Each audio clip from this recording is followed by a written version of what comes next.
Since the reopening of schools on September 6th, there have been reports of students' workload being greatly lessened when compared to the last term.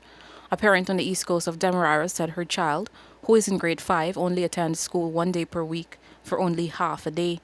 And it is only during this period that he is being taught. There are no online classes for him during the remaining 4 days.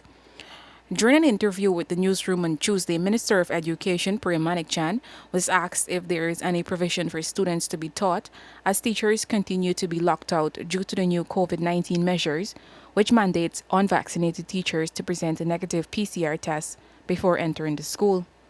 How would there be provision if you have a school with 23 teachers and 20 teachers are not vaccinated? 3 teachers simply cannot teach in the school. They can't.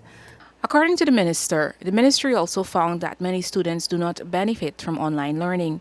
She referenced data that reveals effective learning happens when a teacher is standing in front of a classroom, and so this is what's done to address gaps in learning generated from the pandemic. And we talk about things like teaching online. We know what that means. That means, and we've spoken about it so many times in the last year, for a school with a classroom with 32 children or 28 children, you have like 6 children online consistently.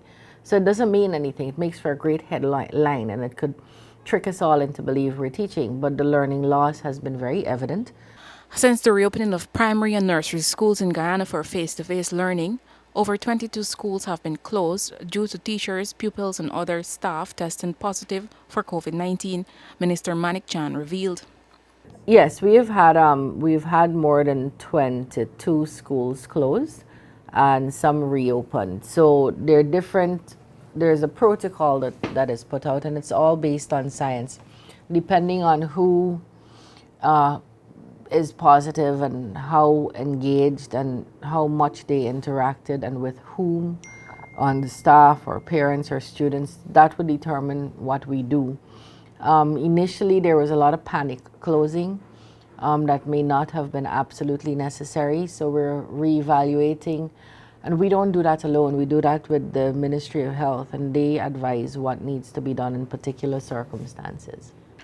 A re-evaluation of the situation has allowed for 8 schools to be reopened on Tuesday, while 5 will be reopened on Wednesday.